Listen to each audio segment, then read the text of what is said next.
Today we're covering basically how to do a basic blog post. And I'm going to open up my screen so you guys can see what I'm working on. I'm going to mute everyone so that I don't hear any background noise. I'll open up the lines from time to time for questions. And if you want to shoot me a chat, you have a window to shoot me a note, and I'll try to look over there from time to time. We are going to go 45 minutes today max, because I have a meeting to get to that I need to be at 11:15, so we won't be doing a full hour today. Anyway, I'm going to get started. Welcome to the call, everyone. Okay. Actually, before I get started, can you guys all see my screen? Yes. Okay, so you see a WordPress dashboard? Yes. Yes. Okay. So I am going to be talking about doing a blog post, and I'm going to jump into a site that we're working on that is not launched. We're in development, so I won't be hurting anybody's website with it. So first of all, when you do a blog post, the point of a blog post is to put out different information. It's basically a news flash, if you will. So you're sending out news information. It's not what I call evergreen. So it's not information that's going to stick around forever. Like there's the 5 steps of buying a house, or the 5 steps of getting pre-qualified, or what is a short sale. Like that kind of information is sort of evergreen. It doesn't change. Now, what changes and what's noteworthy is a new house that's for sale on your street, or a new land development going in, or a new mall, or something new that you're reporting on, or last month's market statistics. Those are worthy of being a blog post. Now, they also, as you blog, that blogging information falls into different categories. So here's a website that I manage and write for. It's one of my sites that we have a whole, this thing is basically one big blogging site, but we have different categories: mortgage refinance, mortgage loan programs, real estate, buying a home, investing, leasing, foreclosure, debt negotiation, bankruptcy. So all of these are what are called categories. So when you're starting out in a blogging, starting out with your website and you're getting ready to blog, one of the things you want to keep in mind is when the topic of that specific blog post needs to be filed into a specific category. So categories you can think of as, like I've done here, these are just a big filing cabinet. And your reader is going to come to your site, or a reader on your site, if they're interested in reading what you have to say in your blog, they're going to be looking for a category. They're going to be looking for categories of information. So, Scottsdale mortgage rates, or Scottsdale financing news, or Scottsdale real estate news, Phoenix real estate news. All kinds of different categories you can set up. When you build your site, for the most part, you want to target having somewhere between 10 to 15 categories. Mostly, the information you're going to write about can fit into 10 to 15 different categories. This site that I'm pointing to here, there's a whole lot of information. This site covers a lot of different topics, so we have a lot more categories than 10 to 15. But in general, if you're asking about, how many categories should I have, 10 to 15 is a good number to start with. You don't have to name them all the time, right off the bat. But as you get into blogging, you're going to have, you'll think of some new category that you want to write about. That's when you start up a new category. So when you start out, this site doesn't have any blog posts. So what I'm going to do is I'm going to come in, and I'm just new to blogging, so I want to come into my dashboard, and I want to mouse over posts and go into categories. When I go into categories, I'm going to set up some categories like short sales, sellers, general financing, buyers. I'm going to change this one to say real estate. And I'm going to change the slug to say real estate. So you want to have the slug, be representative of what the name of the category is. Okay. Typically, you're not going to have a parent category, but you could.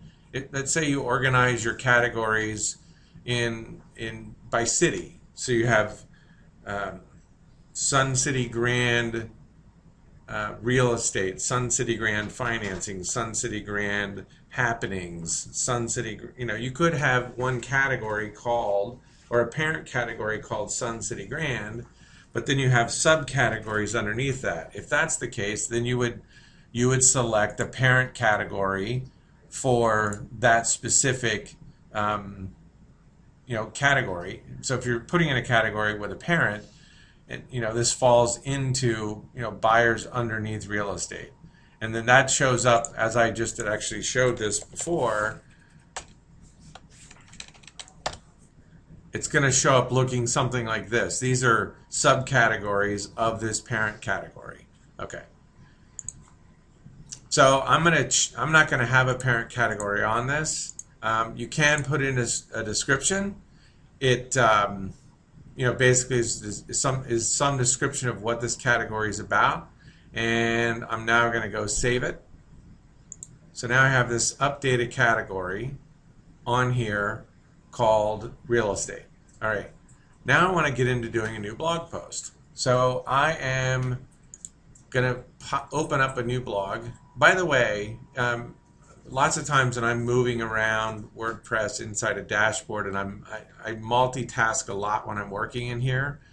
So if you right-click on a tab and open a link in a new tab, you can actually have multiple pages inside your dashboard open.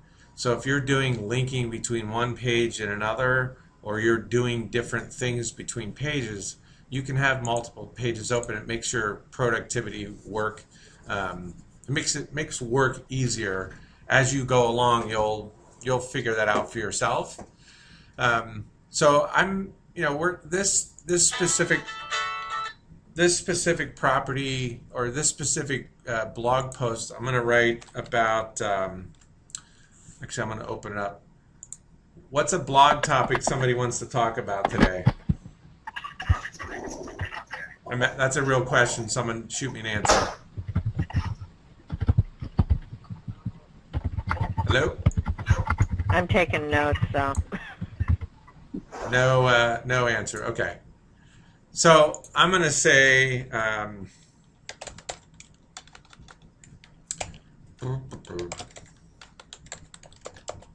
it.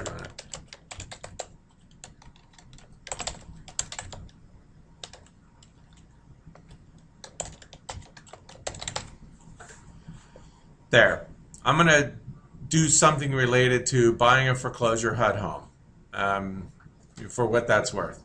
We're actually not going to do this as a real, we're not actually going to spend the time to write this blog post. Now, when you're getting ready to write a post, when you're just starting out your site, you want to be pretty intentional about, or you want to be intentional about the titles that you're using, because your site doesn't have a lot of power in the search engines if it's a newer site. So you want to be intentional about the type of title you're writing. What you don't want to write, I'm going to write it down here, is you don't want to write great deals for everyone with HUD. Something like that.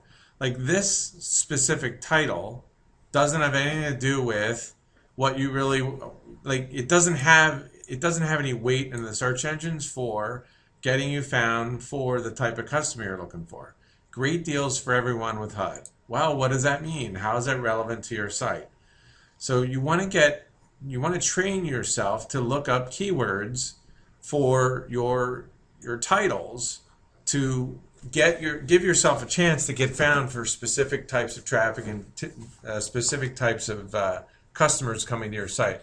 So you want to go into Google, and I'm going to do so that you can go find it yourself. So Google keyword tool, and I'm going to drop down in here. I'm going to go look for it.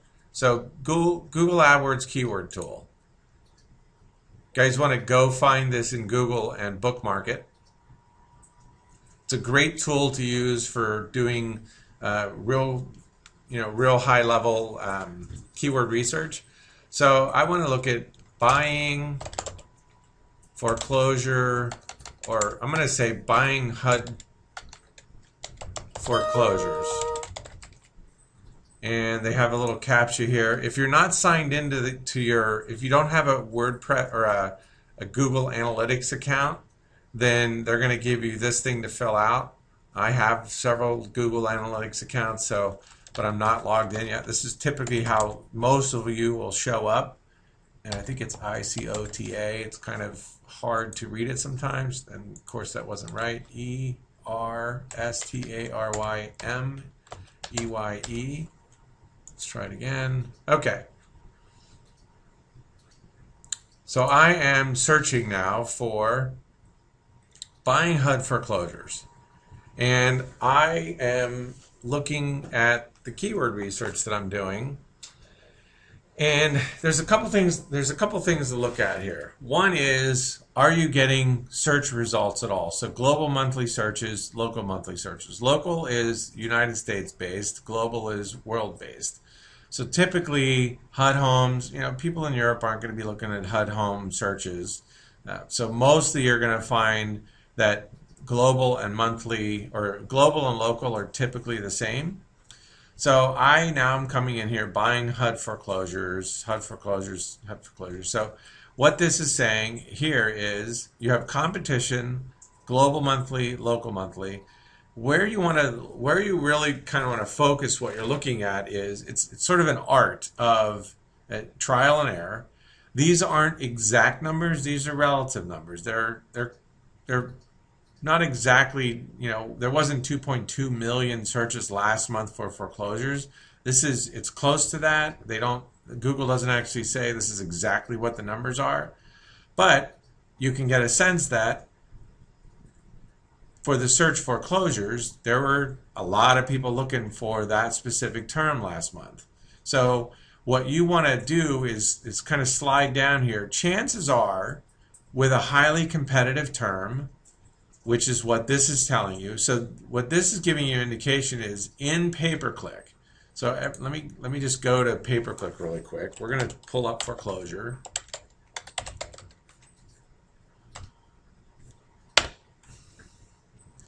Now foreclosures, when they say highly competitive, what they're pointing to is the advertising for foreclosures.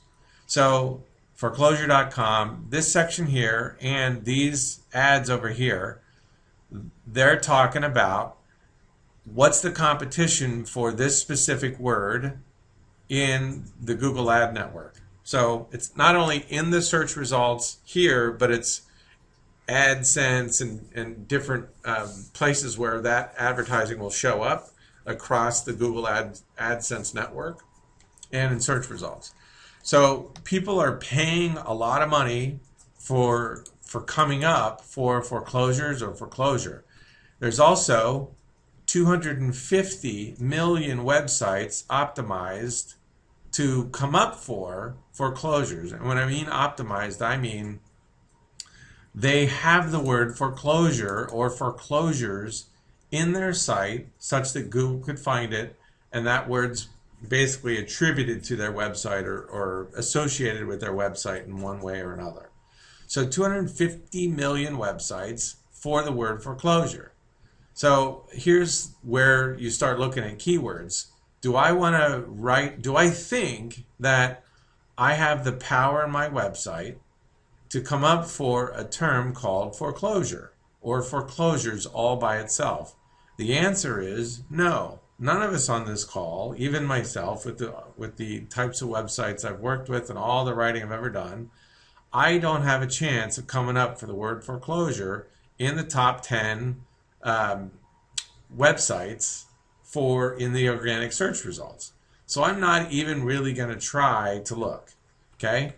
So, or I'm not really going to try to optimize this specific blog post for that. Now, going back to my keyword tool, now I can start looking at other options. So I'm going to add the word foreclosures. Oops. And redo my search. And there you'll see, again, foreclosures, 2.4 or 2.2 million searches, very high competition for buying HUD foreclosures, okay? Now, what these other numbers can tell you, so where you really want to look is highly competitive terms, mean there's lots of websites that are optimized for that. The only way to really tell how many, and also what they're paying in the search engine. Now, I haven't looked at the term foreclosure in quite a long time, but this is, as you guys can imagine, it's a highly competitive term. I mean, I can't actually remember seeing, that many high-level competitive terms for foreclosure, or for any term that I've ever looked up where the competition's almost all high. I don't see any low for any variation of foreclosure. So what that's telling me is I might not want to mess with a word foreclosure in a blog post if I'm expecting to get traffic or have a chance to get traffic out of it. So part of the reason why you're putting blog posts into your site is to get traffic and exposure in the search engines. Well, I'm probably not going to come up for foreclosure listings if that's what I title this as. Now, I could come up for, so buying a foreclosure HUD home is pretty generic. And most of us here are based in Arizona. I do see one of our clients in here from Pennsylvania who's on the call. So right now, the way I'm writing this is buying a foreclosure HUD home. If I publish this the way this is, I'm competing at a national level for HUD homes, foreclosure homes, buying a foreclosure, buying a HUD home, any variation of this on a national scale. I'm not going to rank at all. I'm just going to blanketly say I'm never going to rank for buying a foreclosure HUD home, whatever combination of this is, because my site isn't nearly as strong as some of these other foreclosure.com. I'm never going to beat that one out. Okay? I'm never going to beat some of these other websites off the top. Home Finder, they're big. Realestate.aol, they're pretty big. Zillow's pretty big for me. Portal, the HUD portal, I'm not going to beat those guys. So I can write the article and put it in my site, but I better not have any expectations as a website owner of competing or ever getting traffic to this site or to this blog post from organic search traffic. I might get people reading it once they get to my site, but I'm not going to get traffic to it. Okay? So it's something you need to think about as a site owner, putting traffic into putting blog posts into your site is, hey, I wrote a great blog post, I wrote a great article, but did I really set myself up to win to get traffic because I left this buying a foreclosure HUD home? Well, where? Nationally, in what city? Okay, so that should tell you a little bit about how to narrow something down. Buying a foreclosure HUD home in Phoenix.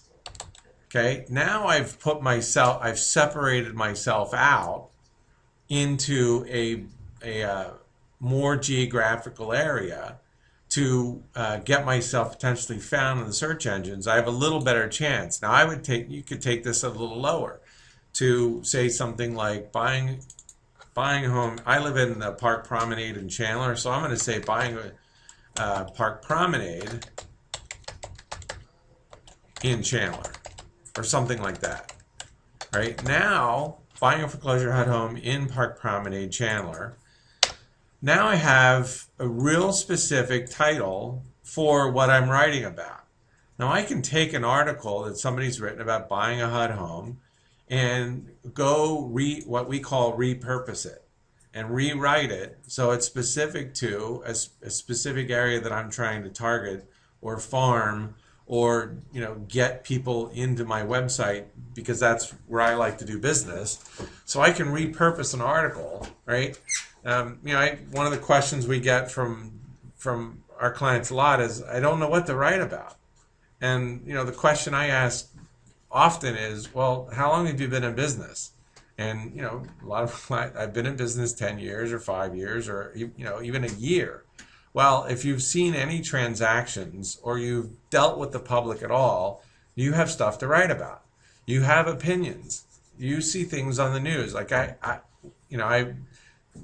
some of you know that I spent 12 years as a mortgage guy, and I got very interested in watching the news during the market crash back in 2007 because I loved, and earlier 2005 2007 I loved watching other mortgage guys advertise on TV the no cost mortgage. I loved it. There was so much to write about the no cost mortgage advertising. It was just fun to write about. Anyway, you have an opinion about all kinds of things related to real estate. Those are all blog post ideas for your website. So I've now buying a foreclosure home, HUD home in Park Promenade, Chandler. Now, notice I haven't hit publish and I haven't hit save draft. But one of the things that's great about WordPress from an SEO, search engine optimization perspective, is the way we set it up is this permalink automatically forms when you publish your blog post based on what you put in your headline. Okay? So what this is going to do, actually I'm going to save this as a draft to show you what happened.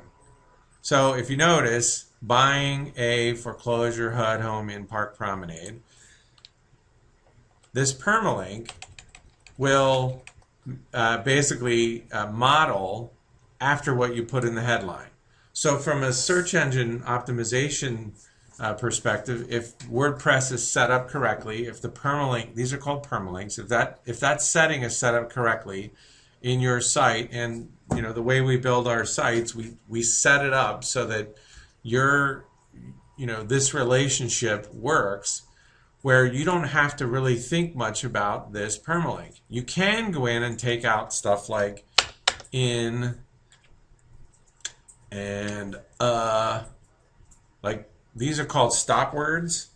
They're words that Google and the search engines don't really pay attention to. They don't pay attention to in and the and ad and are, they. There's just certain words that they don't give much credence to.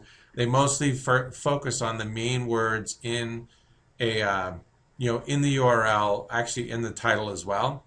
So I have them in here because of my reader looking at them, but the search engines don't necessarily care about that word or this word. Okay. So back to the keyword search tool. Now, when I look at words, oh, there's two mediums. I was looking at low. Now, what I'll look at something is, here I have high competition. That means, I'm thinking that the word foreclosure and HUD foreclosure, that's a highly competitive term because of the industry that we're in. Now, does that mean that that's the number of websites that are optimized? So I'm going to go out here and look. So when I click this, all right, Google search.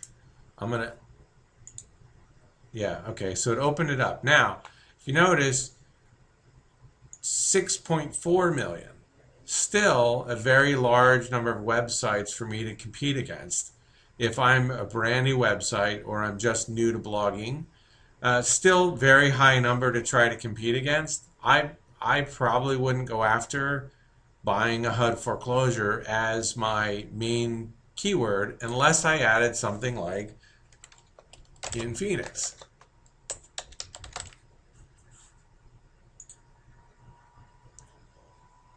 So now what I just found out was, wow, that actually added a lot more websites. So again, might not necessarily optimize for something like that. So it becomes an art of playing around with what am I trying to get people to my site for? How many people are optimized for it? And then looking through here and kind of looking at what's the competition, Trulia, Phoenix.gov. You know, I'm gonna have a tough time getting into the top 10 results for those kinds of searches. You know, it might make me say, well, maybe I shouldn't be doing HUD foreclosures, or it might mean that I change the focus of my title a bit, still write about foreclosures, but what are some other ways of, you know, REO or some other names of things to call this title or article. All right, I'm going to stop here and answer questions because I know you guys are chomping at the bit to ask me something. All right. Any questions?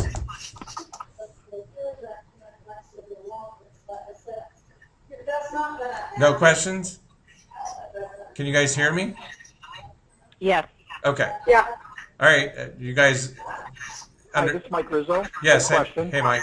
If you use Park Promenade, like you were using in the example, and if you come up with, I didn't do it, so I don't know, but a lot of times when you narrow it down in the keyword search, you come up with no results for the keyword that you typed in, keywords that you typed in. Can you speak to that a little bit? Is that because we're too narrow on our search, on our keywords? Yeah, so if I just, it's a good question, Mike, because actually, if you notice, I'm going to mute you guys again. So if you notice, we've narrowed this down, buying a HUD home or a HUD foreclosure Park Promenade Chandler, and we've gotten it down to 486,000, okay? Now I've got something that I can compete against, because I have a good opportunity. 486,000 isn't a huge number for me to try to crack for getting my website found, especially if I have a website that's about Chandler. Okay, I have a real good shot at competing for this specific term.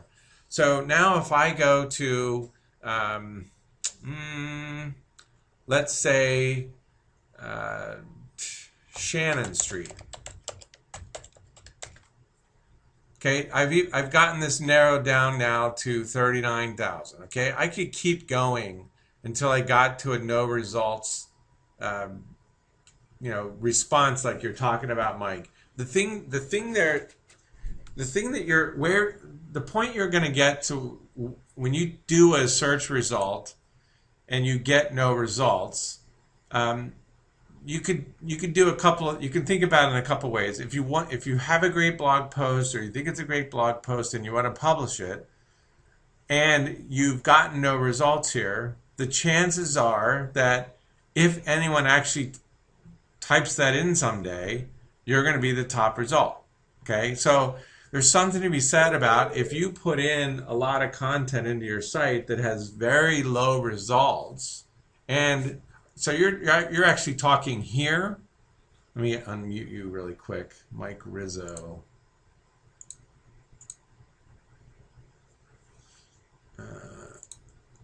Mike, are you there? Unmuted. Yes, yeah, I was talking about the keyword tool. Right here. So, yeah. So if you're using Park Promenade in there, do you get any results for Park Promenade? Gotcha. Like if I do here, right? Yeah. Yes.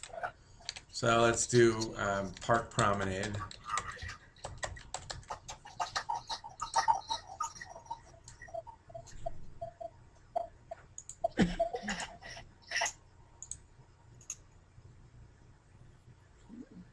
So no results.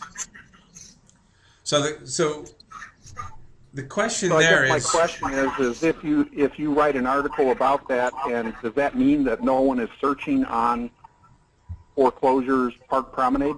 Well, what that actually means is it's not statistically relevant to have you come up or have Google take, or publish data on that. So yeah, people are searching for foreclosures park promenade, but not enough for them to statistically acknowledge it. Or so you're going to go from a range of no one searching to it's not enough for them to register it on a radar screen. But if your website's about Chandler and you write an article about foreclosures park promenade, or you put a page on your site and can get some relevant content into it for foreclosures park promenade, the opportunity for you is actually great in the long run in when we pull in a term called the long tail keyword or long tail search term, which means there's a lot of searches that are done that we never ever optimize for. But if we have that combination of keywords in our website somehow, we have a greater chance of coming up. And the longer the longer this search term is, the theory is, the more focused a searcher is in getting information. So if they type this in, and I'm this first listing, then I have a shot at getting that traffic, and statistically they're going to be a higher converter because they're really going through the effort of searching for exactly what they want versus somebody who just types in buying a HUD home and they hope they get, local information from Google based on their IP address and, all of that. So does that answer your question, Mike? Yeah, I just don't know where to exactly cut it off. I mean, where there's enough searches to write the article, get found, not write the article because there's nobody searching. Well, you're going to get found if you did something like that. Okay. If someone searches, right? Well, if someone searches exactly for that, chances are you're going to get found for it, right? If someone drops out one of these words, they search for that. Okay, notice the results changed and we also went up. If your site is, relevant, has some power, has a little bit of activity on it, and it's about Chandler, you're probably going to get ranked for that. Okay, that's where the great thing about blog posts is you write it and you move on to the next one. So I wouldn't get too caught up in is this going to rank or not.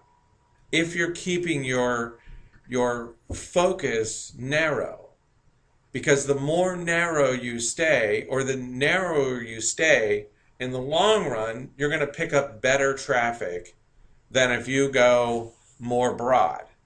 I'm going to get a call from you in a year saying, I wrote all these great articles about buying a HUD foreclosure, but I'm not getting any traffic. And I'm going to say, all right, let's look at what you did with your blog posts, and we're going to find you did all these real broad, generic topics. And I'm going to say, well, Mike, you're writing to a national audience with your East Valley specific website. You're not going to get traffic that way. Okay? So narrow your topics down, narrow your titles down to a more specific regional area, and you'll have better results over time. And then, again, keep in mind, this is one blog post. It took me 10 minutes to put it out there, and it stays up there for life, basically. So I move on to the next one. Maybe I don't want to write my next article in a couple of weeks about buying a HUD REO home in Park Promenade Chandler or something like that. And then you would, how could I get away with writing something like that? As well, now I'm going to explain what an REO is or something, or foreclosure and REO, or they're the the same type of word, but they mean different things to different crowds. They say different things to different people. That you can talk about them differently. REO isn't spelled the same as foreclosure, so you could cover different angles while you're still trying to get the same type of traffic to your site for that. So let me open it up. And are you still there, Mike? Yeah. Any additional thoughts or comments on that? Well, is there a rule of thumb on the numbers? In other words, I mean, basically, you don't go after high or medium because we're talking about thousands and thousands of websites or millions even. So you're looking for the low competition with an average number. It's kind of an artsy thing of how powerful is your site, how many websites are actually optimized for this versus HUD foreclosure, Park Promenade. Okay, now we're down to 14 million for now we're down to 800,000. Okay, so there are people looking for this term, or there may or may not be people looking for this term. We probably aren't going to get useful information out of here, but I could take HUD, combine that with my area, and have a better shot at coming up than if I just did HUD or if I just did Park Promenade. Combining keywords and putting those into titles is a good way of getting that specific article found and indexed. So you're looking at high competition or medium competition. I try to go to medium to low, unless I look at a high and I click over HUD foreclosure listings and I only find 800,000 websites optimized and there's a fair amount of searches going to it. I might throw in an article that takes a high competitive term but has low number of sites ranked for it. So it really becomes kind of it's kind of an art form. Really, you want to try to get to, as you're doing searches and trying to come up with a keyword to work with, is pop it into here and see what kind of websites are optimized or set up to come up for that term. Does that make sense? Yeah, that makes sense. How many times should you mention your keywords in your article itself? Getting into writing the content, writing the article, you want to have, and I'll cover a little bit of that right now. The specifics of your article, you want to go for about 300 words, 350 words is kind of a sweet spot.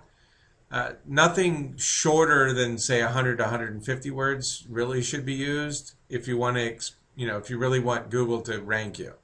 Okay, anything shorter than that, you're not going to get a lot of weight in the search engines because there's not enough content on there to, Google kind of looks at it and says, well, is there anything of significance? Can you say anything in significance that's useful to people in less than 100 words? The answer is probably no. But 300 words, I would go. There used to be there's a term out there called keyword density, and 3 to 5% was a good number for keyword density.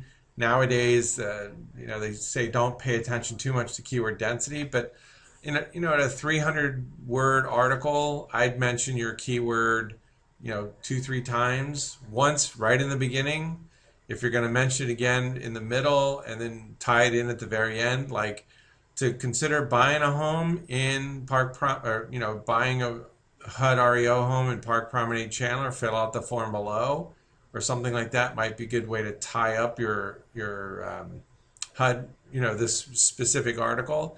And you also want to put in other terms that are related to buying a HUD REO home, like buying a foreclosure, or HUD REO homes are a great way to find a deal or get a deal, etc.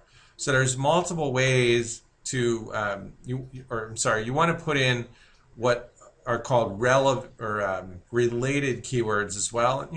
Throw in 3 or 4 of those. What you don't want to do is every sentence put in HUD home, HUD home, HUD home, HUD home, HUD home, because Google's going to go, all right, they're just trying to spam us on this specific term. Okay. Sort of the last thing that I'm going to cover today. It's about 10:45 my time, so I'm going to need to wrap this up. We're going to continue in not actually the first week of August is when I'm going to be back in the office to be able to do another webinar. So I will be doing one the first week of August. I think it's August 8th. So put it on your calendar for August 8th, 10 o'clock in the morning, Arizona time, where I'm going to pick up this topic again. But you write your content, and then you're going to select which category you want it to fall into. And then once you select it, and don't put it into all the categories, pick a category to shove it into, and then you're going to hit publish. And then go out to your website and look for it. So some of you might or might not have categories as a widget set up in your sidebar. You'd really want to go quickly look at widgets and look in your sidebar and look for categories, blog categories. If it's not set up, you can basically move it from here over to here. Typically everyone's set up with a click and drag. If you have problems with that, or you have questions about how to get it installed into your primary sidebar, give us a shout. We'll help you out. The other thing is, if you don't have anything, let's say you have categories over here, but you don't have any articles in those categories, they won't show up. So you might be looking for it on your main website, but you won't find it because you don't have any blog posts in those categories. So I'm going to open up the lines really quick again. The question I have is, do you guys feel comfortable enough with going out and trying to do your own blog post at this point? Yes. Yeah. Okay. Feel free to fire off questions to me via email. I'm leaving Saturday to go back to Pennsylvania for a couple of weeks, so I'll be gone. But I'm not going off the grid, so I'll be able to get you an answer. Just might not be immediate. I have a quick question. Yes, this is Kathy. Yes. Okay.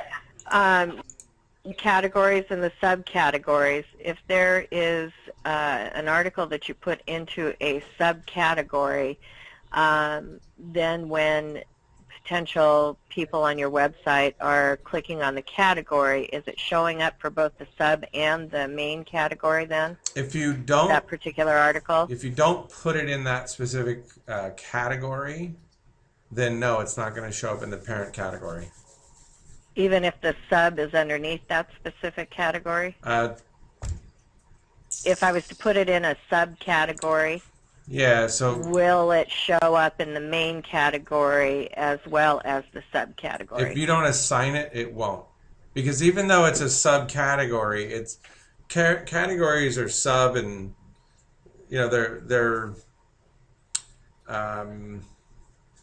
there's still a specific file folder that you're sticking it into. So it's not unless something's changed in how WordPress offers that information or categorizes it. Like when I go into here and I look at first time home buyer, see, it's not assigned. So this article is in the first time home buyer category, but it was, if you noticed, it was in the subcategory of mortgage purchase, and it's not listed in that category. Okay. All right. So it's not. You're not going to find it in the main category. Okay. Okay. So why then would you not want to click more than one if one category per article if it really pertains to a main category as well as a subcategory? Well, the reason why, I mean, it becomes an issue of how many different, like if you did it occasionally, it's not a big deal. But what you're going to do is you're ending up with this specific information, right, on multiple pages. So you get into what's called a duplicate content area, where you're shoving in the same content on multiple pages. And if you do it a lot, the search engines might ding you for that versus not putting it on multiple categories. I mean, remember that the point of this isn't to make, I mean, a lot of people do it to shove it into all these things to make their site look bigger. So it makes it look important. And that's not, I know that's not what you're asking. Okay. Yeah. But the net effect of it. I'm thinking more from a potential buyer perspective. If they want information on a particular community, they may not want to have to click 4 different categories to see all the blog articles written about that community. That's why I was asking that. But okay, so you might have Sun City Grand here, and then some subcategories underneath it about Sun City Grand, correct? Yeah, so I mean, you know, maybe just information, maybe about real estate, maybe about sales, whatever.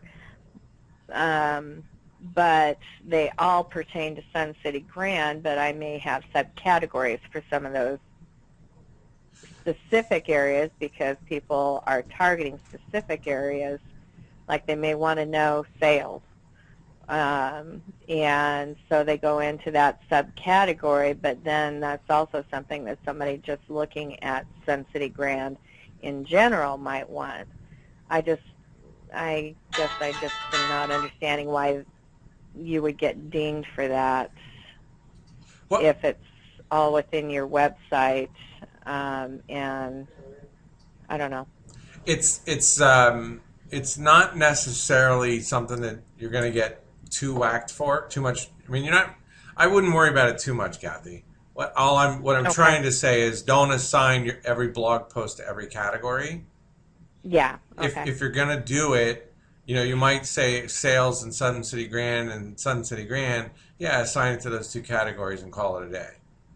But don't try to click it into, you know, if you're not talking Sun City Grand, but you're talking a variety of other categories, you know, what people used to do to try to make their sites look bigger is they'd assign things to multiple categories. The other thing is if you are cross categorizing things where you run into things from user experiences, you know, I've seen this article over here, right? So now you have a user who's seen calculating your housing budget in 4 different categories. Okay, they might from the other side of the thing say, well, doesn't this person have anything? Like, I've already read this. Why am I seeing it again?